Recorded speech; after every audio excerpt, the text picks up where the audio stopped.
Cape Town is gearing up to host its first ever Miss South Africa Grand Finale event this coming Saturday. It's all the excitement, and we have the absolute pleasure of being joined in studio by Miss SA 2019. I'm talking about Sasha-Lee Olivier as we chat to her about what she has gained during her reign. Yes, so much, I'm sure.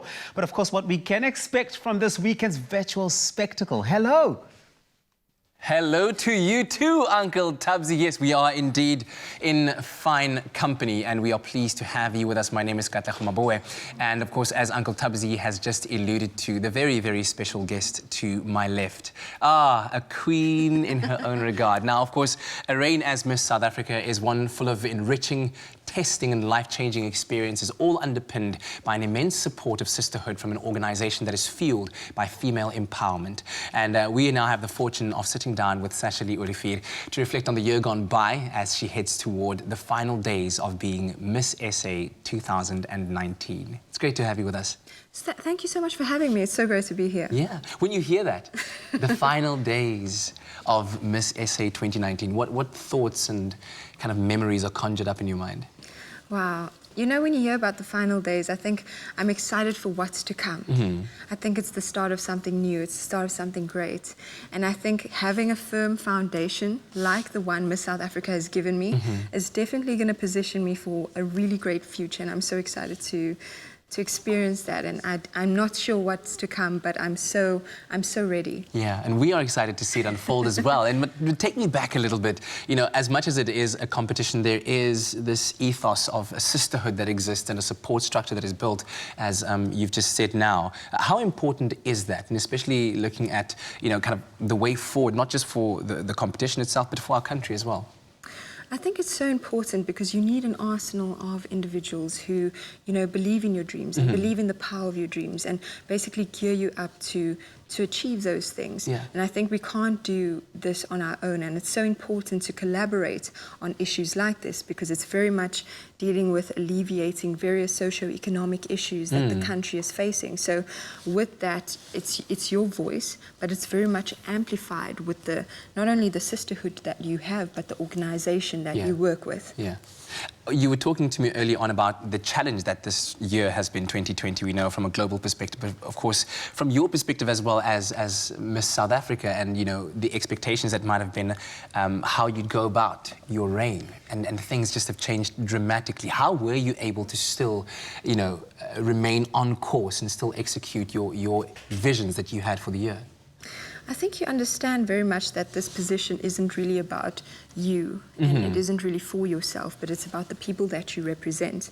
So I think that with that being said, it's so important to understand that we have to, you know, step up in terms of the virtual arena.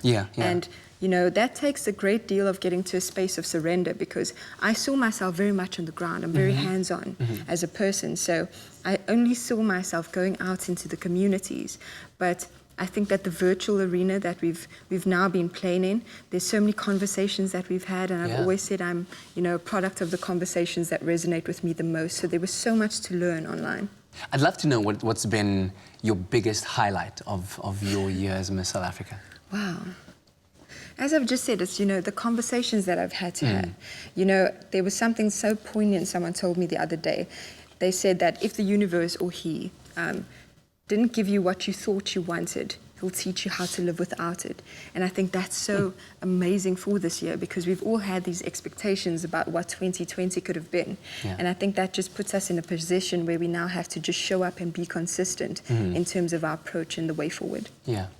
Talk to me also about, you know, over and above what Miss SA is like as a competition, it's also about the empowerment of women. And how has this experience taught you to help in the empowerment of women, in pushing forward that thought of sisterhood and bringing all together for the advancement of all women? It's crazy because when I was younger, I saw Miss South Africa for what it was, and that it was very much instrumental in alleviating various socio-economic issues that the country was facing. But I never saw it from the point of me and the point of Sasha and how exactly it would empower me only once I was in it. And I think I really found my voice in the space, and I really found out what I was good at. Yeah. And that was speaking and being a communicator to people and, curating these safe spaces for children, which is my passion. And I think that with organizations like this, we definitely geared up towards a very successful South Africa because the space isn't really about leading with a title, but it's about leading without a title because it's aspirational too. Because every person has, the opportunity to, practice what a Miss South Africa practices. Yeah. We've seen that in COVID. Everybody was, hands on the ground, working, and it was very great to see because although we had to take a step back, I think South Africa took such a great leap forward because they realized that that was what true leadership is. Yeah, practicing Ubuntu in its essence. When you think about that moment, when you have to hand over the crown, what are your thoughts about that moment? Are you ready? I'm so ready.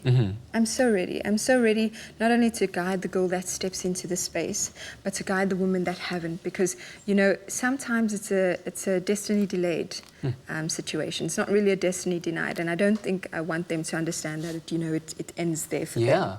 That's the start of something new, and they just need to learn how to capitalize on that. Wow, phenomenal to have you here. Thank you very much for taking the time out of your busy schedule to join us and have a chat.